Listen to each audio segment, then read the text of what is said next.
What you are about to hear is the true story of a man who vanished beneath the city of Paris in 1991.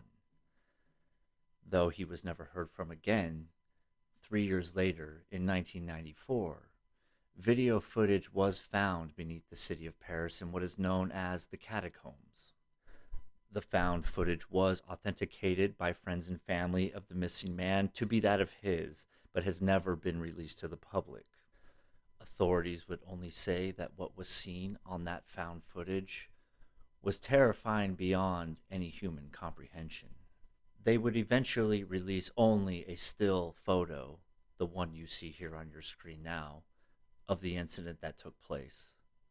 The incident that later became known as the incident in the catacombs or the terror in the catacombs. This is the story of that found footage. The underground of Paris, aside from its subway network and old mining tunnels, has an intricate web of ancient catacombs. The nature of these catacombs is such that they are a haunted place, regardless of whether they have actual ghosts or demons stalking their long corridors. While ghostly haunting is not out of the question, there is one thing you can count on. These catacombs have a dark and disturbing history. The tunnels amount to a few hundred miles in length altogether and are the eternal home to the remains of some 6 million people. The catacombs, established in the first half of the 18th century, is a disturbing sight to see. The thing about these halls of the dead is that for a lot, if not most, of these souls that inhabit them, the catacombs weren't their rightly intended resting place. These catacombs were built to transfer the unburied remains from the city cemeteries for several reasons. Firstly, crowded beyond capacity. Secondly, there were numerous cave-ins in the graves, making disease and other contamination a real threat. The overflow of bodies is why the authorities decided to begin moving many of the dead into the underground in the period between the late 18th and mid 19th century, disturbing their prior peace in the process. Most of the remains would be mere bones by the time approved for transportation, and all this conducted under the veil of darkness. Some skulls and bones are stacked perfectly along the walls of tunnels, giving an artistic quality to the corridors. Other remains, however, appear to have simply been thrown or unloaded into small rooms and hallways, which left them piled up in no particular order. It's safe to say human bones can be found almost anywhere in these catacombs, and many are scattered throughout the tunnels. Needless to say, if there is a place in the world where ghosts and wandering souls are likely to lurk, it's here. The countless numbers of human remains moved to the catacombs after having been laid to rest in their original graves are just fuel for stories and theories. Over the years, widespread reports of visitors of what they believed were sightings and encounters with ghosts. Some have described an unrelenting feeling of being watched and stalked while they were underground, while others even said they felt somebody or something physically touching them at times. If there is something paranormal to be seen down there, one must take quite a few risks to get to the position of catching anything. People who ventured into restricted areas of the catacombs do so at the risk of their own lives as well as breaking the law. The Paris catacombs can be accessed from several locations apart from the formal entrance. There are utility holes and similar openings all over the city that lead into the catacombs. Using these access points and venturing beyond the designated touring areas is illegal and carries with it a fine which is much less than what a lot of enthusiasts are willing to risk for their thrills. Apart from the slight run in with the law, exploring the catacombs poses many real dangers and can cost those who dare embark upon such a journey way more than a small amount of money.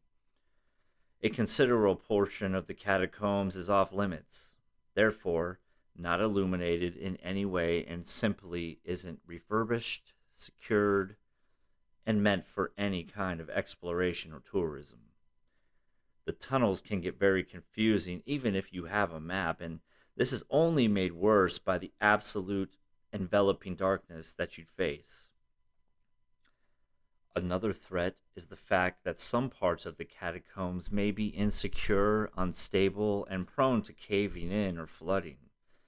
Without getting yourself killed outright, you can simply lose your way and get lost, which would almost certainly mean a slow and excruciating death within a few days. There was the story of one man who ventured into the remote parts of the catacombs all by his lonesome, believe it or not. The man started on his journey sometime in the early 1990s. Footage retrieved from the man's camera, which was the only trace of him ever found. He brought this camera with him to document his journey using the camera's night vision. The recording was a simple first-person point-of-view footage that he recorded by hand.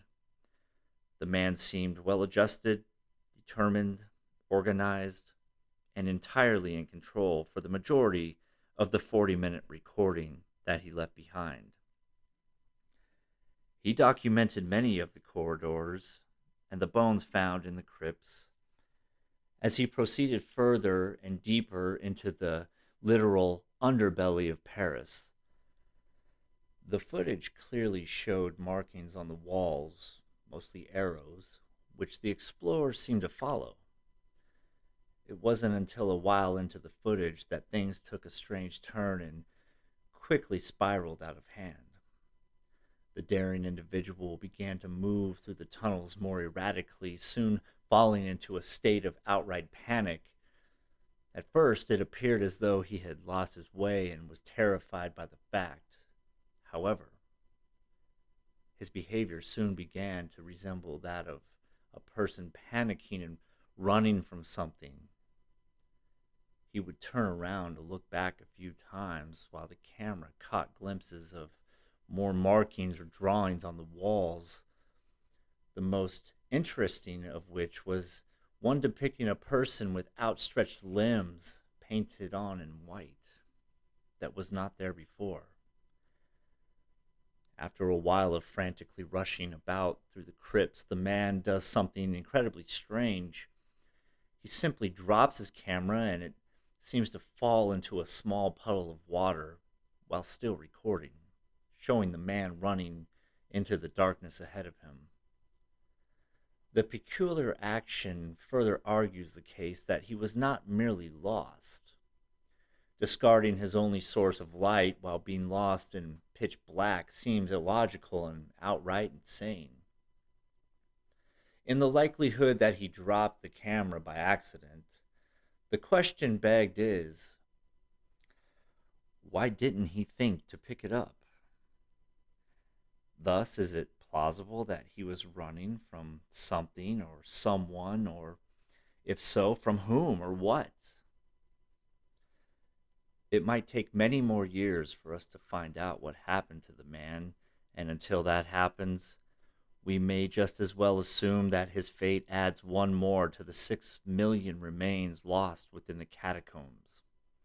On the other hand, the man may have gotten out just fine that very day, having quite a laugh knowing that someone would find the footage and the public catching wind of it. The recording has since been uploaded to the internet for all to see and judge on their own, and something tells me that it will definitely not strike you as a joke.